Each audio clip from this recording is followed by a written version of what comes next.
traders, Anthony here. We're going to have a look at the dollar Swiss here. I'm going to give you a trade idea with a specific entry, stop loss levels, targets, etc. We'll look at the trend and I'll explain what I'm seeing on the chart. Before we get into the video, I want to invite you to jump on board our free VIP 30-day trial. You gain full access to our Tradingview indicators, our VIP Telegram signals group, and our advanced trading tutorials. Click this subscribe button. You won't be billed until day 30. And if you decide that this is not for you for whatever reason, it's very easy to cancel. I can't imagine you doing that after you experience the benefits of being a VIP member. 100% free for 30 days. Tradingwithanthony.com. Give it a shot. Okay, so let's get into the video. Dollar Swissy, I'm bullish. And I've just been looking at the chart. I've picked up these levels. We've got these highs over here, potential target. It's tapped into it, and I think this is where it'll end up, chewing into these buy stops up in here.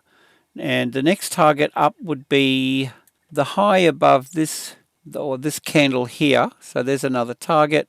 And then ultimately, we're looking at these highs up in here. So 3 targets above. Now, I'm bullish, but I don't want to be buying at this level. I'm looking for the retrace, pull my fib from low to high. And I mean, look, if this fails to pull back down into my fib zone here, I'm happy to let it go. Looking at these highs back over here, I'd go with 50 to 618 fib. Well, we've got this high here, so about halfway between. I'll set up a limit buy.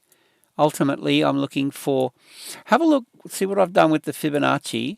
We can see this swing low to swing high, and I've marked up the 50% level of the fib.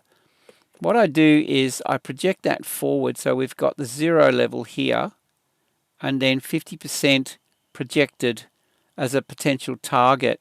And I'm always looking for something like this. Basically, we can see that coincides with these highs quite nicely. All right, so there's my Fibonacci 50% target level, and we're going to be looking at a 3R result if this pulls back down. Again, as I mentioned, look, if it fails to pull back, I'd rather let it go, but I want to see it come down into this level. I want to get in at a discount, and the discounted zone is anywhere under this 50% level here on the Fibonacci. So that's my take on the euro dollar. Make sure you check out the links below in the description. There's a link tree link there that'll take you to free Telegram and a whole bunch of other stuff that's available as well. So guys, with that, hope you have a great day, safe trading, and we'll see you in the next one.